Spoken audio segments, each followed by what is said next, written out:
Right, thank you for staying with us. The local government is the closest arm of government to the people. They play a major role towards the growth and development of people at the grassroots level. Nigeria has 774 local government areas, each administered by a local government council consisting of a chairman who is the chief executive and other elected members who are referred to as councilors. The local government system has now become fundamental to good governance, the delivery of democratic dividends, and essential government services like health and education. Well, joining us in the studio is Executive Chairman, Ibejuleki Local Government, Engineer Abdullahi Sheson Olowa. Yes, my apologies, but thank you for joining us. And then former Chairman, Amuward of Local Government Area, Ayodele Adewale. Good morning. Thank you for joining us. Let me begin with you, Engineer Olowa. This matter of local government delivering to the people, since they are the closest, grassroots politics and all of it.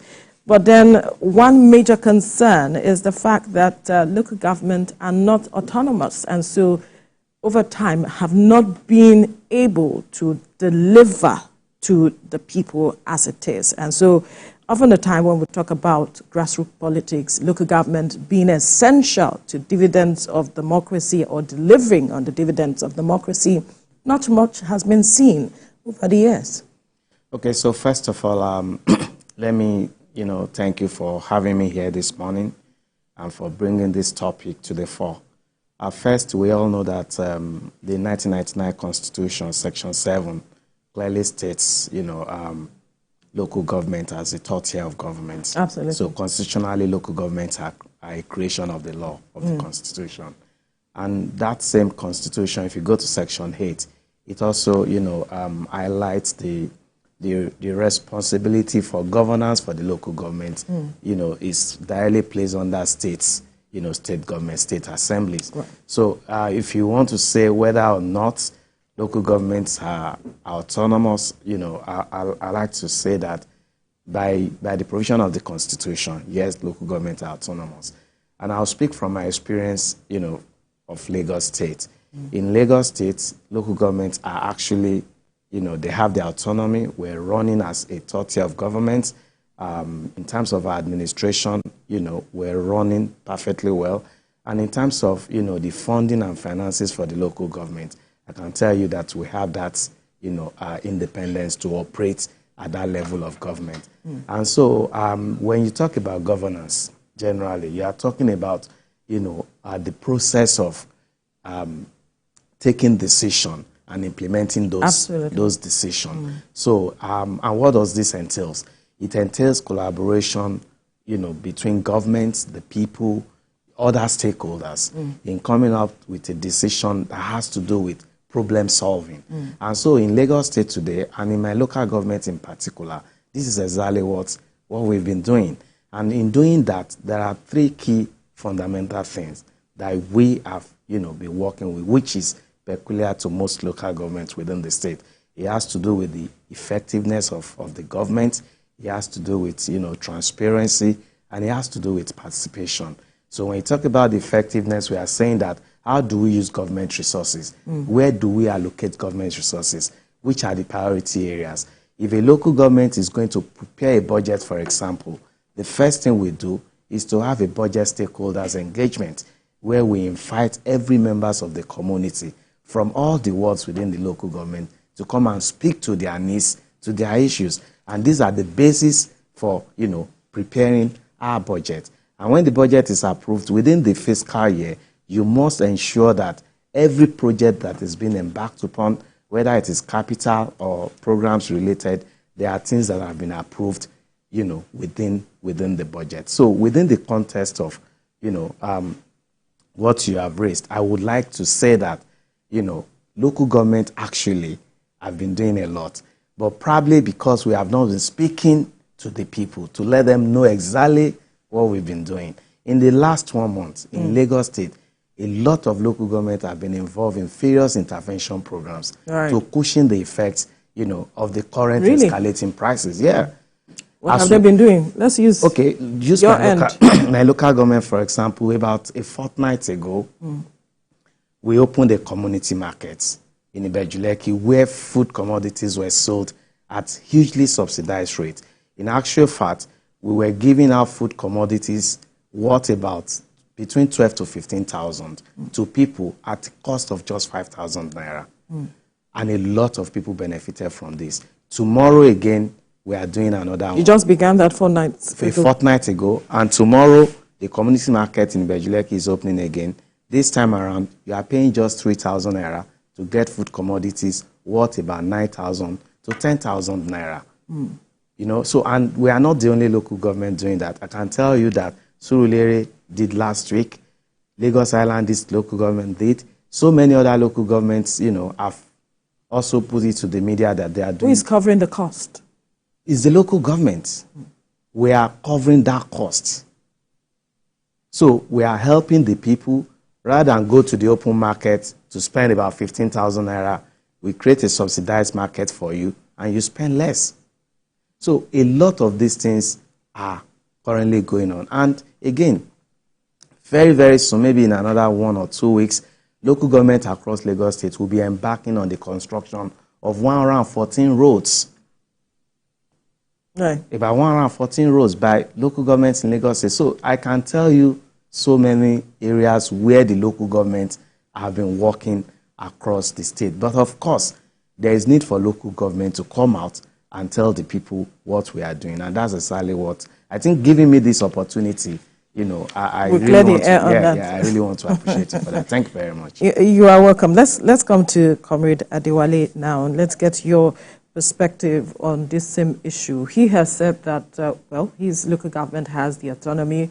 We know what you did during your time as well, but there are those who are still saying not much has been seen, especially at a time such as this. Yes, it's good that Ibejuleki is doing something, but perhaps it's just began that. More people are expecting more from local governments. Now that he has cleared the air that they have the autonomy, they have the funds to do whatever it is as approved by government, what are we expecting, perhaps from your perspective, that local governments can be doing at this time, seeing what he has mentioned, to get to cushion the effect of all these issues in the economy as it affects the people that they are closest to as it is now? Well, thank you once again.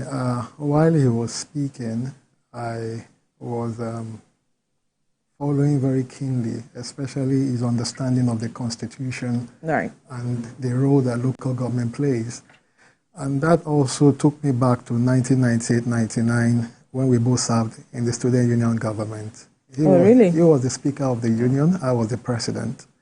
And we did follow quite well the provision of the Constitution. It's very important that people key into it.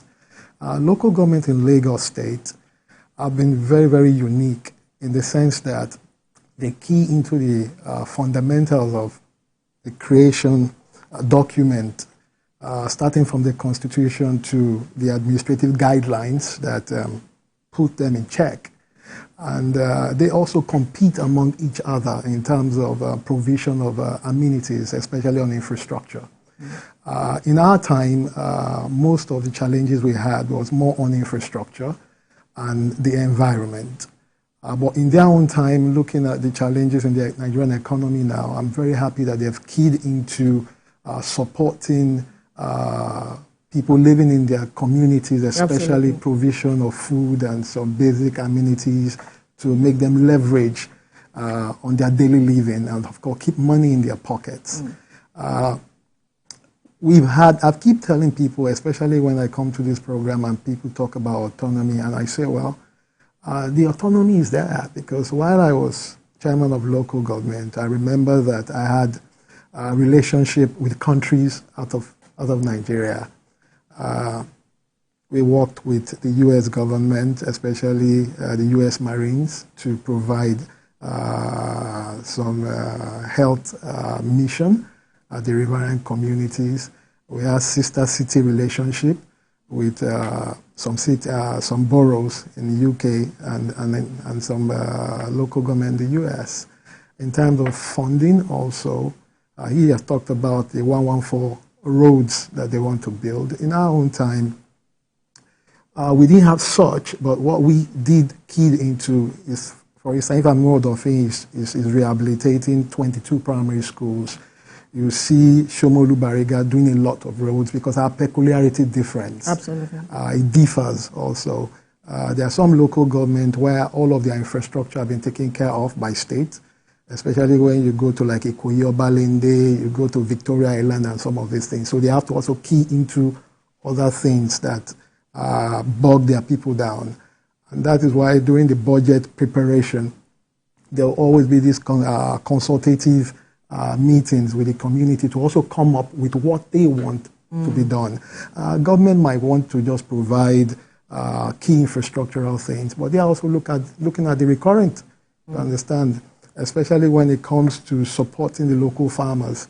Because in our time, we work with FADAMA, right, to help our small farmers, and we also work with LASMI, the Lagos State Microfinance Institution, and Cowrie Microfinance Institution, to create a system where people can borrow money at 1.5% of interest.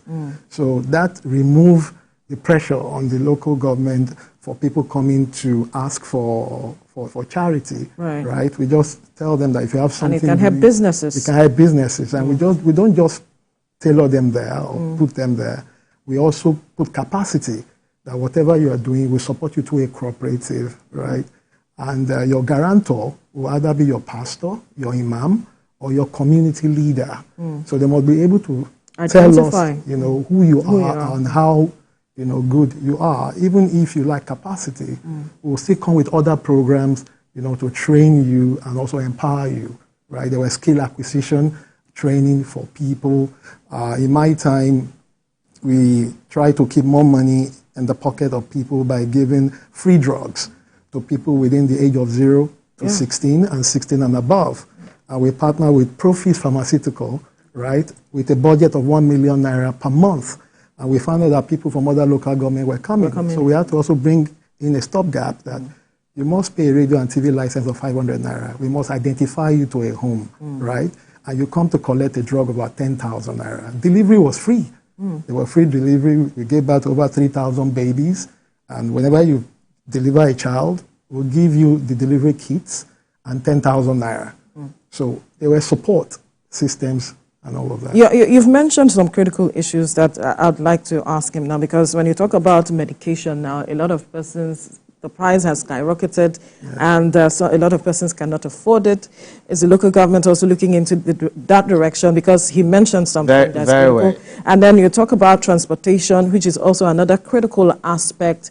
And then healthcare in general, hospitals, primary healthcare. What is the plan with regards to that? So very well. The primary healthcare, there are, various dimensions to that. You look at first the infrastructure, the health facilities.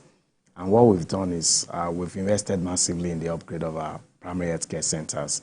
When I mean heavily, for example, we have about 14 primary healthcare centers in my local government. And in the last 2 years, we've upgraded about 4 to 5, to a very beautiful standard. And now when this whole economic thing started, as a local government, we came out with our own economic relief program. And under that program, we have critical sectors like health, education, MSMEs, and agriculture. Right. Now in health, what are we doing? We are providing free drugs. We're providing not just free drugs, we're also providing free medical checkups, for certain kind of, ailment like high sugar, high blood pressure, and all of that. And again, the local governments, we are the closest to the people. On a daily basis, we receive letters, requests from our people seeking for medical financial assistance, for all kinds of, situation. And we have to, deal with all of this. So you would see that when people say local governments are not doing anything, sometimes I try to imagine, if you know the amount of work local governments are doing in terms of trying to solve and meet the needs of the people. And I'll give you an example. After the community market, before the community market, we were all doing palliatives. We're giving free food, free this, free that to a lot, but it's not sustainable. Absolutely. Because you have to do it, with the money that are meant for capital infrastructure, you're using it to fund consumption. So we have to come up with different innovative ways to address this. And one of the things we have done in our own case is also to look inward and say, okay, in Ibejuleki, what do we have? We have land, we have artisanal farmers who can do cassava farming, this and that. And now we are bringing them into clusters. So under this intervention scheme, we've created what we call an outgrower scheme. Under the scheme, a group of artisanal farmers are going to be put together. We're going to, create about 10 to 20 hectares of farmland for cassava, and that process has started. So it means within the next few months, rather than go to the open market to buy gari to our community market. And that will be sufficient? Yeah, we are off-taking. Yeah, of course. We are off-taking. We have a record. On a weekly basis, at the artisanal level, they are producing close to 500 bags of gari from these clusters. Now, when you take it, when you scale it up a little bit, we'll definitely increase production. And we are taking them to a processing hub where the finished gari is produced, and we can off-take from them directly. And with that, we will be able to compete with the market and even offer something lesser. How about MSMEs? Because you talked about offering credits. So MSMEs, what we're doing, what some other local governments are doing, but I'll speak to what we are doing. In MSMEs, in the next 3 to 4 months, we are going to be disbursing close to 30 to 40 million. Actually, it's going to be about 5 million naira monthly.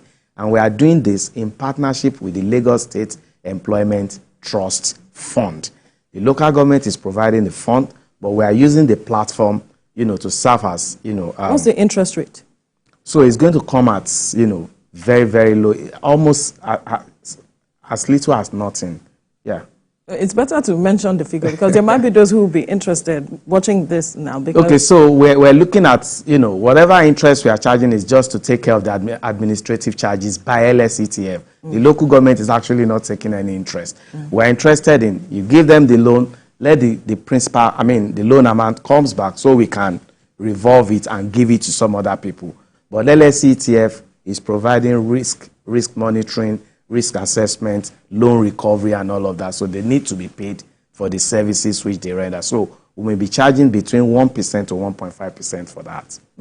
You mentioned another thing earlier on that has to do with talking about health, and I wanted you to perhaps expatiate on that. And I mentioned transportation, what has been done with regards to that? So in transportation, we've seen so many local governments partnering with transport company to subsidize the cost of transportation. You know that in Lagos State has subsidized the cost of transportation. Absolutely right. Yeah. So, but like he said, different local governments with different peculiarities. Yeah. So what is working in Ikoyi-Obalende may not necessarily work in Ibejuleki or Shomolu. So we have to look at our own environment. And I said it here before, in the last 3 months, I have received more requests on education, on health, on business support from our people. And so that will inform my policy direction in terms of the kind of intervention that we want. So for the aspect of education quickly now, what is your local government looking at? We've done a whole lot in education. Let me tell you, there's a partnership we have with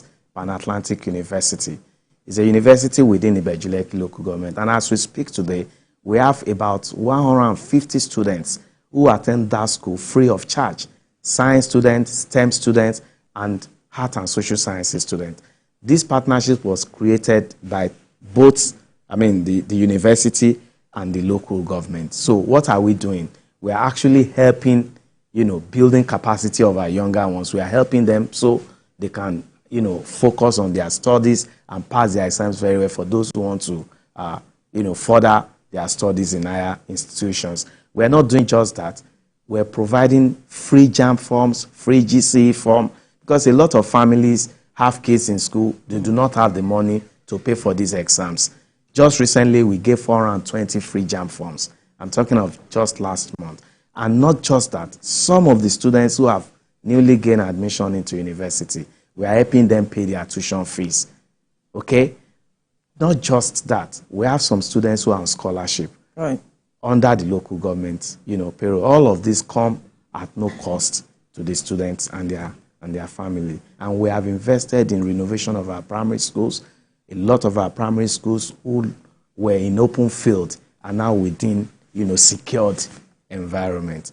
We have not done just that alone. We have also introduced the payment of monthly running costs to all the heads of school. We've been doing this for the past 2.5 years, and we are going to continue to do that. Interesting. One can only wish that all states were like Lagos, as it is, from some of the things we have said. Because I recall the previous administration where the president was saying that some of the state governors do not, just give certain percentage of the allocation to the local governments, and most of the projects they embark on rather, do not directly affect the people. That's why we still have this matter of dimensional poverty, having 133 million Nigerians under that level of dimensional poverty, multidimensional poverty, and all of it.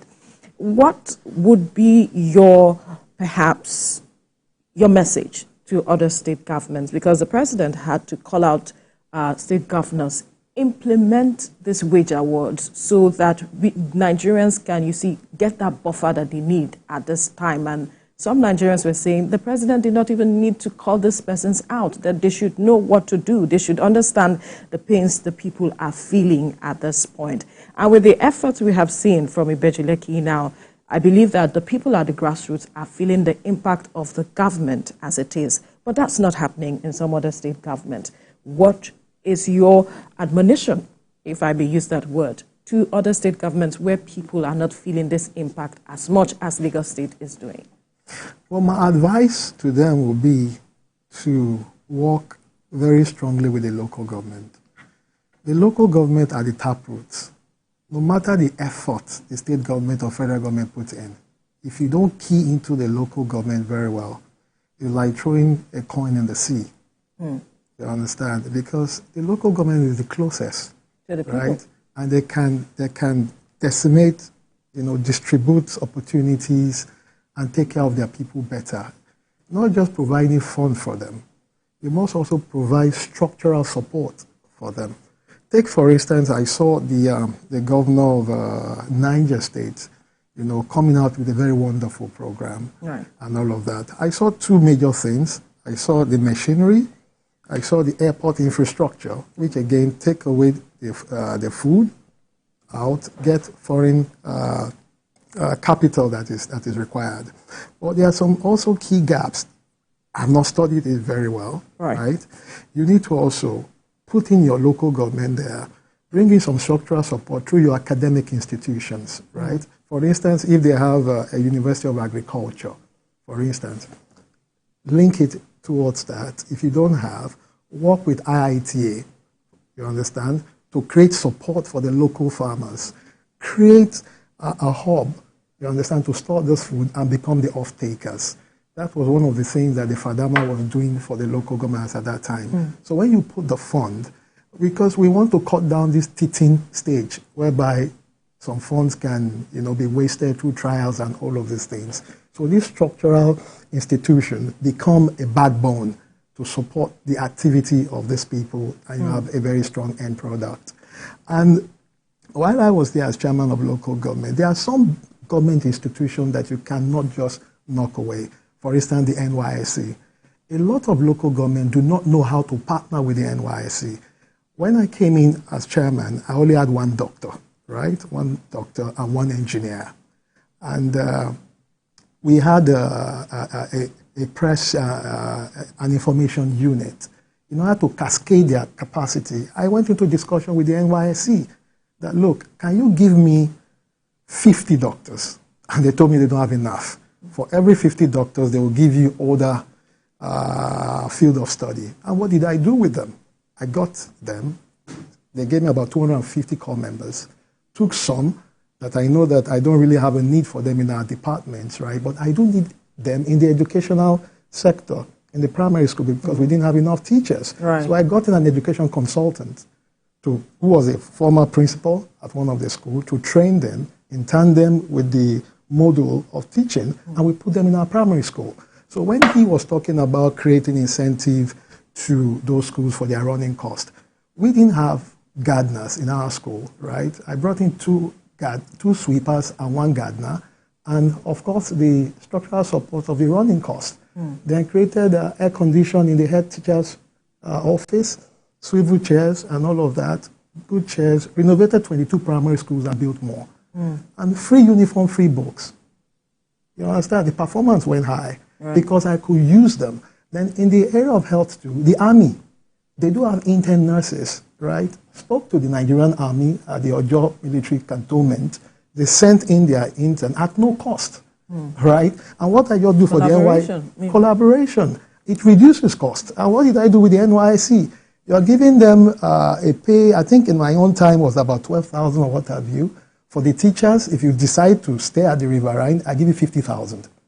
At the Upland, 70,000. Doctor at the Riverine, 100,000. At the Upland, 70,000. My engineers were 50,000. Work in the media department, you get 70,000 and all of that. And I had 250, right? My wage bill for the NYSC core members then was around 7 million naira thereabout, which was huge between 2008 to 2014. And when they are going, I will organize lavish party, either a golden tulip then or what have you, and give incentives, right?